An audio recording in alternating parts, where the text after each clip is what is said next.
तो नमस्कार दोस्तों, मेरा नाम है सचिन और आप देख रहे हैं CSC नॉलेज बेस। अभी के समय में केंद्र सरकार 3 विषयों पर कृषि अध्यादेश लेकर आई है, जिन्हें राष्ट्रपति की मंजूरी भी मिल चुकी है। ये तीनों अध्यादेश भारत के करोड़ों किसान परिवारों के भविष्य से जुड़े हुए हैं। एक तरफ जहां सरकार इस बात को मानती है कि कोरोना वायरस काल में सिर्फ किसानों की मेहनत या कृषि क्षेत्र के आधार पर ही देश की अर्थव्यवस्था का पहिया घूम रहा है, वहीं दूसरी तरफ केंद्र सरकार न्यूनतम समर्थन मूल्य यानी MSP पर खरीद बंद करके किसानों का शोषण करने में लगी हुई है।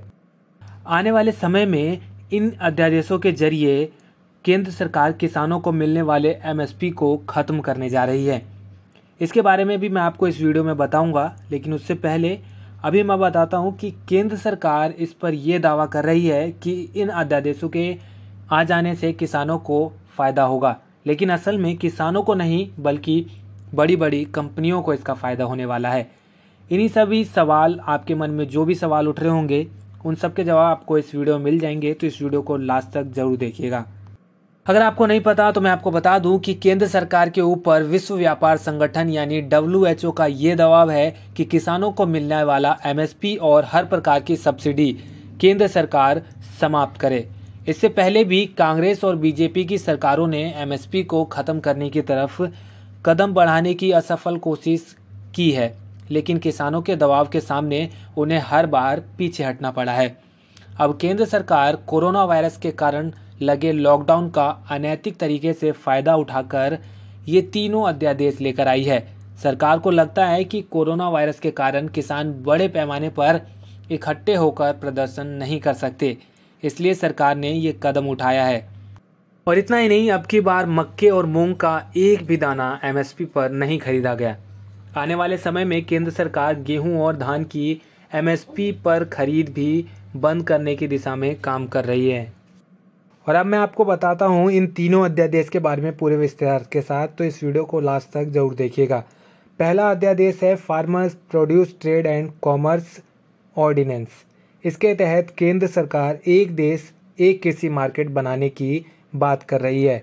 इस अध्यादेश के माध्यम से पैन कार्ड धारक कोई भी व्यक्ति, कंपनी या सुपरमार्केट किसी भी किसान का माल किसी भी जगह पर खरीद सकते हैं। कृषि माल की बिक्री APMC यार्ड में होने की शर्त को केंद्र सरकार की तरफ से हटा ली गई है। अगर आपको APMC के बारे में नहीं पता तो आप मुझे वीडियो कमेंट के माध्यम से बता सकते हैं, मैं उसके बारे में आपको बता दूंगा। लेकिन यहाँ पर एक महत्वपूर्ण बात यह है कि कृषि माल की खरीद जो APMC मार्केट से बाहर होगी उस पर किसी भी तरह का टैक्स या शुल्क नहीं लगने वाला है। इसका सीधा सा मतलब ये हुआ कि APMC मार्केट व्यवस्था धीरे धीरे ख़त्म कर दी जाएगी, क्योंकि APMC व्यवस्था में टैक्स और अन्य शुल्क लगते रहेंगे। इस अध्यादेश के तहत किसानों का माल खरीदने वाले पैन कार्ड धारक व्यक्ति, कंपनी या फिर सुपरमार्केट को 3 दिन के अंदर किसानों के माल की पेमेंट करनी होगी। सामान खरीदने वाले व्यक्ति या कंपनी और किसान के बीच विवाद होने पर SDM इसका समाधान करेंगे। पहले SDM द्वारा संबंधित किसान और माल खरीदने वाले व्यक्ति के कंपनी के अधिकारी की एक कमेटी बना के आपसी बातचीत के जरिए समाधान के लिए 30 दिन का समय दिया जाएगा। अगर बातचीत से समाधान नहीं होता है तो SDM द्वारा मामले की सुनवाई की जाएगी। SDM के आदेश से सहमत न होने पर जिला अधिकारी के पास अपील की जा सकती है। SDM और जिला अधिकारी को 30 दिन में इसका समाधान करना होगा। लेकिन एक बात आपको जरूर जान लेना चाहिए कि आखिर क्यों किसान आंदोलन पर उतर आए हैं। किसान और कंपनियों के बीच अगर किसी कारण से विवाद होता है तो उस स्थिति में इस अध्यादेश के तहत कोर्ट का दरवाज़ा नहीं खटखटाया जा सकता। यहाँ पर एक बात और गौर करने वाली है कि प्रशासनिक अधिकारी हमेशा सरकार के दबाव में रहते हैं और सरकार हमेशा व्यापारियों और कंपनियों के पक्ष में खड़ी होती है, क्योंकि चुनावों के समय व्यापारी और कंपनियां राजनीतिक पार्टियों को चंदा देती हैं। न्यायालय सरकार के अधीन नहीं होते और न्याय के लिए कोर्ट में जाने का हक संविधान में सबको दिया गया है। नए अध्यादेश की वजह से किसानों को न्याय मिलना बहुत ही मुश्किल हो जाएगा और यही कारण है कि किसान सड़कों पर उतर आए हैं। इस नए अध्यादेश के तहत केंद्र सरकार ने इस बात की भी कोई गारंटी नहीं दी है कि प्राइवेट पैन कार्ड धारक व्यक्ति, कंपनी या सुपरमार्केट द्वारा किसानों के माल की खरीद एमएसपी यानी न्यूनतम समर्थन मूल्य पर होगी। केंद्र सरकार के इस अध्यादेश से सबसे बड़ा खतरा यह है कि जब फसलें तैयार होगी उस समय बड़ी बड़ी कंपनियां जानबूझकर किसानों के माल का दाम गिरा देगी और उसे बड़ी मात्रा में स्टोर कर लेगी, जिसे वह बाद में ऊंचे दामों पर ग्राहकों को बेच सकती है। मंडियों में किसानों की फसलों की एमएसपी पर खरीद सुनिश्चित करने के लिए और व्यापारियों पर लगाम लगाने के लिए एपीएमसी एक्ट अलग अलग राज्यों द्वारा बनाया गया था। कानून के अनुसार एपीएमसी मंडियों का कंट्रोल किसानों के पास होना चाहिए, लेकिन वहां भी व्यापारियों ने गिरोह बना के किसानों को लूटना शुरू कर दिया है। एपीएमसी एक्ट में जहां एक तरफ कई समस्याएं हैं जिनमें सुधार की जरूरत है, वहीं दूसरी तरफ इसका एक सबसे बड़ा फायदा ये है कि इसके तहत सरकार की जिम्मेदारी बनती है कि किसानों के माल की खरीद एमएसपी पर हो। अब नए अध्यादेश के जरिए सरकार किसानों के माल की एमएसपी पर खरीद की अपनी जिम्मेदारी और जवाबदेही से बचना चाहती है और यही किसान नहीं चाहते हैं।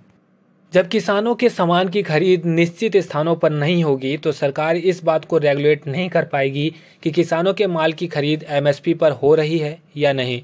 एपीएमसी एक्ट में सुधार की ज़रूरत तो है, लेकिन उसे खारिज करके किसानों के माल की खरीदने की इस नई व्यवस्था से किसानों का शोषण बढ़ जाएगा। मैं आपको उदाहरण भी बताता हूँ। उदाहरण के तौर पर 2006 में बिहार सरकार ने एपीएमसी एक्ट खत्म करके किसानों के उत्पाद की एमएसपी पर खरीद खत्म कर दी थी। उसके बाद किसानों का माल एमएसपी पर बिकना बंद हो गया और प्राइवेट कंपनियां किसानों का सामान एमएसपी से बहुत कम दाम पर खरीदने लगी, जिससे वहां किसानों की हालत खराब होती चली गई और उसके परिणाम स्वरूप बिहार में किसानों ने बड़ी संख्या में खेती छोड़ के मजदूरी के लिए दूसरे शहरों का रुख कर लिया। और अब बात कर लेते हैं दूसरे अध्यादेश की। दूसरा अध्यादेश है आवश्यक वस्तु अधिनियम 1955 में बदलाव किए गए हैं, यानी कि एसेंशियल कम्युनिटी एक्ट 1955 में केंद्र सरकार की तरफ से बदलाव किए गए हैं।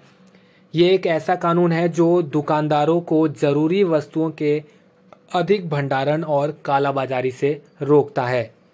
पहले व्यापारी फसलों को किसानों से कम दामों पर खरीदकर उसका भंडारण कर लेते थे और कालाबाजारी करते थे।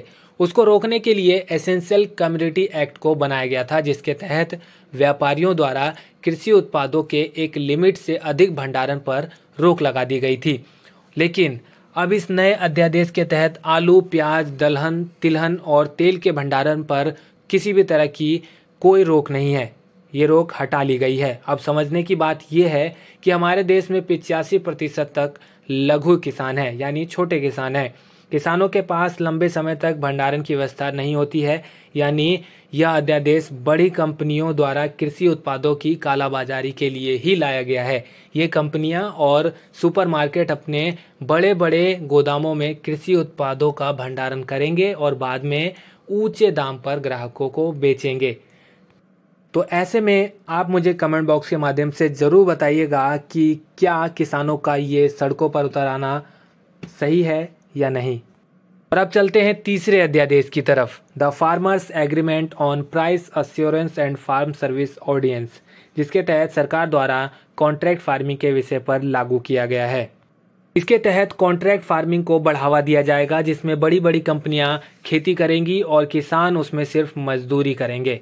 इस नए अध्यादेश के तहत किसान अपनी ही जमीन पर मजदूर बनकर रह जाएगा।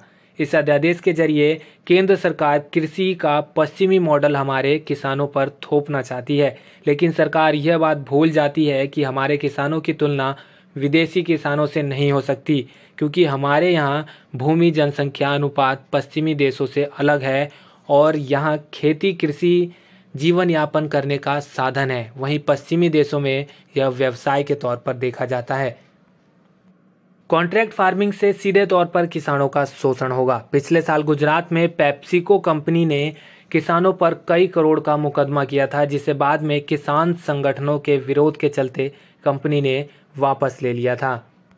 कॉन्ट्रैक्ट फार्मिंग के तहत फसलों की बुआई से पहले कंपनियां किसानों का माल एक निश्चित मूल्य पर खरीदने का वादा करती है, लेकिन बाद में जब किसान की फसल तैयार हो जाती है तो कंपनियां किसानों को कुछ समय इंतजार करने के लिए कहती है और बाद में किसानों के उत्पाद को खराब बताकर रिजेक्ट कर दिया जाता है। केंद्र सरकार का ये कहना है कि इन 3 कृषि अध्यादेशों से किसान के लिए फ्री मार्केट की व्यवस्था बनाई जाएगी, जिससे किसानों को लाभ होगा। लेकिन एक बात आपको जरूर ध्यान रखना चाहिए कि अमेरिका और यूरोप में फ्री मार्केट यानी बाजार आधारित नीति लागू होने से पहले 1970 में रिटेल मार्केट की 40% राशि किसानों को मिलती थी और अब फ्री मार्केट नीति लागू होने के बाद किसानों को रिटेल कीमत की मात्र 15% राशि मिलती है। यानी फ्री मार्केट से कंपनियों और सुपरमार्केट को फायदा हुआ है, ना कि किसानों को।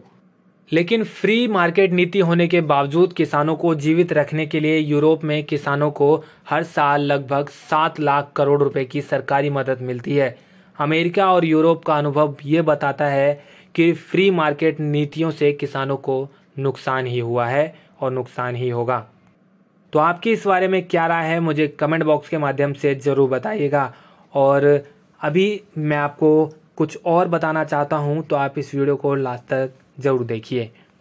अगर तो सरकार किसानों का फ़ायदा करना चाहती है तो केंद्र सरकार को एपीएमसी एक्ट में सुधार करना चाहिए और 1999 में तमिलनाडु में लागू की गई उझावर संस्थाई योजना पूरे देश में लागू कर देनी चाहिए।